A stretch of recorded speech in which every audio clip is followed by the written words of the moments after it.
Hey everyone, we're back in the video on this NHL Hockey News Reports. Today we have another season preview. Today we're talking about the Arizona Coyotes. Yes, Arizona. They're an interesting team coming into next season. They just re-signed their head coach Andre Tooney. Good to have him back. Even though the record is not, doesn't look amazing, he really has done a great job with the young guys and really have gotten the team together. And they have added some guys during the summer, free agency, the draft, trades, a bit of all both, right? But are they going to be a playoff team? Put it right out here. No, but they all can be better than last year and the year before and when they started this rebuild. So, they tore everything down. We're going to year 3 of this rebuild, and it's a team that, for us, we think will get better. I think they want to get better. Obviously, they do. Try to get, after getting rid of the key guys and here and there, those key core guys. And then now starting their own core and identifying who they are and getting those young guys, developing them correctly, very important. And you have Kane Keller, who you didn't trade, which was a great idea to keep him around. With Barrett Hayden, had a fantastic second part of the season. Nick Schmaltz, Lawson Krause. He has some really good young guys. Guys who can score and help out the other guys, coming up pretty soon. So, just to talk about what they had Simishev on defense for the draft and Daniil Boot, 2 first-rounders right there. I like both of them. They're both Russian, but they have a lot of great talent. Boot is a good winger. I think he's underrated. I'm sure he'll be playing the KHL next year, I think.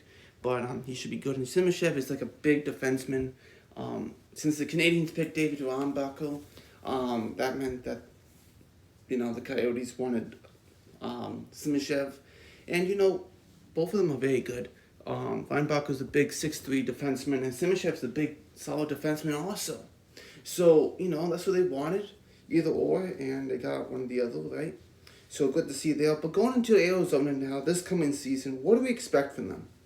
If you look at our forward group here now, like I said, we have Keller, we have Schmaltz, Zucker, who they added in free agency on a 1-year deal at $5.3 million. Lawson Krause. Alexander Kerfoot is a new addition from free agency, 2 years at $3.5 million. Michelli, they just signed to a 3-year deal to re-sign him after drafting him before, right? So he's part of the core. You're looking at Nick Bjugstad. They bring him back at a $2.1 million deal. After trading him at the deadline to the Oilers, they bring him back to the team. That's a good one. Bjugstad is a big guy, and it's good to have him back. I think Arizona likes him a lot, and he likes playing there too. So good to see that for sure. And you have Barrett Hayden finishing up his $1,775,000 deal. He's definitely going to get a raise from that if he continues to do what he did last year. I was very impressed with him in that second half, like I said. I like Barrett Hayden, big guy, big center. Good to see for sure. And then you also have Travis Boyd at $1.75 million. He played quite well. Good to see Travis Boyd playing well at the Coyotes, getting good role there compared to other teams that would have him maybe on the fourth line or extra forward at most of the times. But he's been playing really well. He got like 30 points. Good to see that for sure.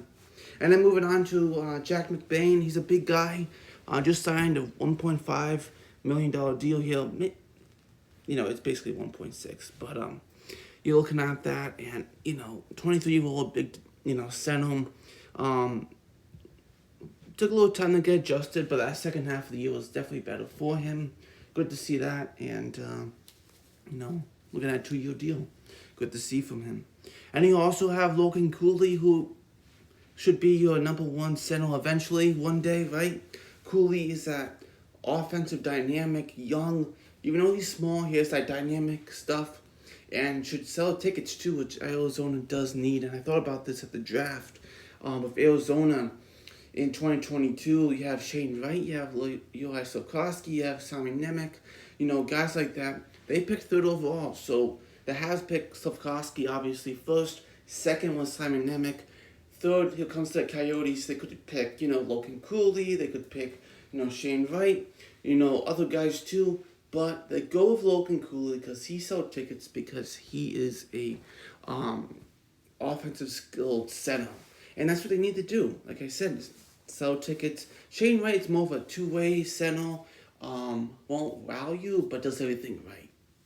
You know what I mean? So Logan Cooley is more that offensive guy. He might have a couple of defensive errors here and there, but he'll score and sell tickets, right? Not saying Shane Wright wouldn't, but, you have that more offensive skill, dynamic player, which is great to have.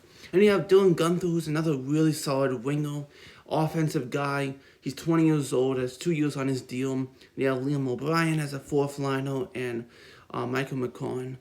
Good to have those guys there on the fourth line. Looking at our defense, you have Matt Dumper. They signed to a 1-year deal from free agency after being with Minnesota his whole career. Sean Jersey they got from LA. That was a good pickup using one of those second-round picks. There's so many of them. If you can add to your blue line, they can do a little like that and get a little bit better. Trade one of the second-round picks. Like I said, there's so many. Why not? So they bring in Sean Jersey. Good pickup there. Josh Brown is back for another year. Troy Stetcher's not much of a, he's more of a third-pairing guy. Juuso Vekalainen, not Vekalainen, Juuso Valimaki, obviously couldn't get himself together in Calgary, had injury issues. But last year, after being picked off on waivers by the Coyotes there, Coyotes are pretty good in these projects, you know what I mean? So they have done pretty well with Valimaki, and he likes it there too, so it's good to see that from Valimaki. And you have J.J. Moser, and you also have Victor Soderstrom too. So some young guys here too, 23-year-old Moser and Soderstrom, the 22-year-old, pretty good there. And in goal you have Karel Vejmelka at a $2.275 million deal for the next 2 years. And you have Connor Ingram in the next 3 years at $1.95 million. They've been pretty solid together. Vejmelka, definitely they signed him and it worked out good. Same thing with Ingram. They got him from the Lightning. Was it the Lightning? No, not the Lightning. The Predators, sorry. And he, was still kind of trying to find a job, and he finally got one here in Arizona, and he played pretty well last year too. Good to see.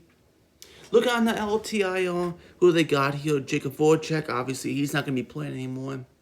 He's got his last year on his deal at 8.25.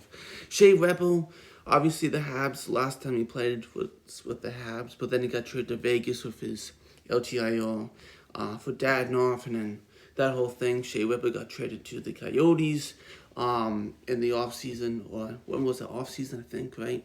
And he had Brian Little traded from Winnipeg to Coyotes to move on from, that LTIR and a cap space. And you also have Travis Dermott, who should be playing this season too on the defense. He's not on LTIR. He'll be coming back eventually, right? So this is what we have. I do think the Coyotes will be not close, but they should be around 5, 6, right? More like 6 in the Central, 6, 7.